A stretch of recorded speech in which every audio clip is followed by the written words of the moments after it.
সকল মসজিদে দেশ ও জাতির কল্যাণ ও শান্তি কামনা করে দোয়া ও মৃত ব্যক্তিদের মাগফিরাত কামনা করে বিশেষ মোনাজাত করা হয়। আল বিদা ইয়া শাহরুর রমাদান, অর্থাৎ বিদায় বিদায় হে মাহে রমজান। জামাতুল বিদার খুতবার মধ্য দিয়ে পবিত্র রমজানকে বিদায়ের প্রস্তুতি নেন মুসল্লিরা। জামাতুল বিদা রমজানদারকে স্মরণ করিয়ে দেয়, রমজানের শেষ লগ্নে এসে এর চেয়ে ভালো কোনো দিন পাওয়া যাবে না। নগরের সবচেয়ে বড় জুম্মা নামাজ অনুষ্ঠিত হয় হযরত শাহজালাল রহমতুল্লাহ আলাইহি দরগাহ মসজিদে। এছাড়া বন্দরবাজার কেন্দ্রীয় জামে মসজিদ, কোর্ট পয়েন্টের কালেক্টরেট জামে মসজিদ সহ প্রতিটি মসজিদে ছিল মুসল্লিদের উপচে পড়া ভিড়। জামাতুল বিদায় ধর্মপ্রাণ মুসল্লিরা মহান আল্লাহর কাছে দেশ জাতি সহ সকলের মঙ্গল কামনায় মোনাজাত করেন। আল্লাহর দরবারে মাগফিরাত কামনায় এ সময় অনেকেই কান্নায় ভেঙে পড়েন। মৌলভীবাজারে গতকাল জুম্মা নামাজে শহরে হযরত সৈয়দ শাহ মুস্তাফা রহমতুল্লাহ আলাইহির মাজার সহ জেলার ৭টি উপজেলা ও ৫টি পৌরসভা ২০০০ মসজিদে প্রায় ১.৫ লক্ষ মুসল্লির সমাগম ঘটে। প্রতিটি মসজিদে তিল ধারণের ঠাঁই ছিল না। নামাজ আদায় শেষে দেশ ও জাতির মঙ্গল কামনায় বিশেষ মোনাজাত করা হয়। পবিত্র ঈদ উল ফিতর উপলক্ষে বিভিন্ন স্থানে ঈদের কাপড় ও খাদ্য সামগ্রীর বিতরণ অব্যাহত আছে। এরই ধারাবাহিকতায় সিলেটের বিয়ানীবাজারে নিম্ন আয়ের মানুষের মধ্যে ঈদের কাপড় বিতরণ করা হয়েছে। গতকাল আলীনগর ইউপি কমপ্লেক্স এ কার্যক্রম উদ্বোধন করেন চেয়ারম্যান আহবুবুর রহমান খান শিশু। এদিকে মৌলভীবাজারের শ্রীমঙ্গল উপজেলায় রক্তদান সমাজ কল্যাণ সংস্থার উদ্যোগে পবিত্র ঈদ উল ফিতর উপলক্ষে শতাধিক সুবিধা বঞ্চিত শিশুদের ঈদ উপহার হিসেবে কাপড় দেয়া হয়েছে। গতকাল দুপুরে চন্দ্রনাথ সরকারি প্রাথমিক বিদ্যালয় উপলক্ষে আয়োজিত অনুষ্ঠানে এসব কাপড় শিশুদের হাতে তুলে দেওয়া হয়।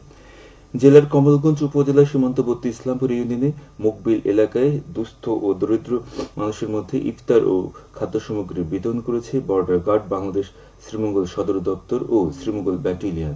গতকাল বিকেলে প্রায় ৩০০ জনকে এইসব সামগ্রী তুলে দেওয়া হয়।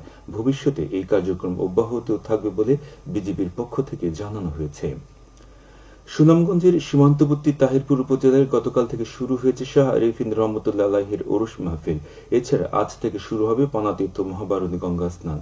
শত শত বছর ঐতিহ্যবাহী এই দুটি অনুষ্ঠানকে ঘিরে হিন্দু ও মুসলিম ধর্মাবলম্বী লক্ষাধিক ভক্ত, আশিকান ও দর্শনার্থীদের সমাগম ঘটেছে জাদুকরা নদীর দুই পার ও সীমান্তবর্তী লাউরেগড় এলাকায়।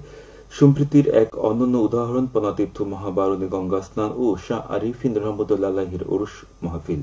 সুনামগঞ্জের সীমান্তবর্তী তাহিরপুর উপজেলার লাউরেগড় এলাকায় গতকাল থেকে ৩ দিন ব্যাপী শাহ আরিফিন রহমতুল্লাহ আলাইহির মোকামে শুরু হয়েছে বার্ষিক ওরস মুবারক বলবে মেলা। আজ থেকে জাদুকরা নদী সংলগ্ন রাজারগাঁও এলাকায় মহাবিষ্ণু অবতার অদ্বৈত জন্মধামে মদাতীর্থ মহাবারণী গঙ্গা স্নান ও মেলা বসবে। জানা যায়, অতীতের পাপ মোচন, ঈশ্বরের আশীর্বাদ ও পুণ্যলাভের আশায় প্রতি বছর চৈত্র মাসের মধুকৃষ্ণ ত্রয়োদশী তিথিতে দেশ বিদেশের কয়েক লক্ষ হিন্দু ধর্মাবলম্বী নারী পুরুষ অদ্বৈত আচার্য ঠাকুরের আবির্ভাব স্থল পনাতীর্থ স্মৃতিধাম জাদুকরা নদীর জলে গঙ্গা স্নান করে পাপ মোচন এবং ঈশ্বরের কৃপা লাভ করেন। তাদের বিশ্বাস, পনাতীর্থ স্নানের মাধ্যমে মনোবাসনা পূর্ণ হয়। এ উপলক্ষে বারণী মেলা বসে। উৎসবকে ঘিরে পুরো বছরই যেন এলাকায় থাকে সম্প্রীতির এক মিলন মেলা। সার্বিক নিরাপত্তা নিশ্চিতে পুলিশের পক্ষ থেকে নেওয়া হয়েছে ৩ স্তরের নিরাপত্তা ব্যবস্থা। খেলার খবর, ক্রিকেট। সিলেট আন্তর্জাতিক ক্রিকেট স্টেডিয়ামে দ্বিতীয় বিভাগ লিগে জয় পেয়েছে শেখাট পাইওনিয়ার্স। গতকাল তারা ৭ উইকেটে ইয়ং ভিক্টোরিয়াস ক্লাবকে পরাজিত করে। ইসমাইল স্পোর্টিং ক্লাব আজ 11 ব্রাদার্স ক্লাবের মোকাবিলা করবে। জেলা স্টেডিয়ামে ম্যাচটি অনুষ্ঠিত হবে। সেহরি ও ইফতারের সময়সূচি। সিলেট ও এর পার্শ্ববর্তী এলাকায় আজ সন্ধ্যে ৬টা ১৫ মিনিটে ইফতার এবং আগামীকাল সেহরির শেষ সময় ভোর ৪টা ১৭ মিনিটে। সবশেষে আবহাওয়া।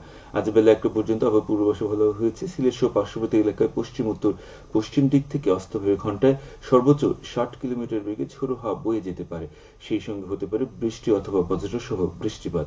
এইসব এলাকার নদীবন্দর সমূহকে ১ নম্বর সতর্কতা সংকেত দেখিয়ে যেতে বলা হয়েছে। আজ সিলেটে সূর্যোদয় হয়েছে ৫টা ৩৯ মিনিটে এবং সূর্য অস্ত যাবে ৬টা ১১ মিনিটে। সংবাদ শেষ হলো। পরবর্তী স্থানীয় সংবাদ প্রচারিত হবে দুপুর ১টা ৫ মিনিটে।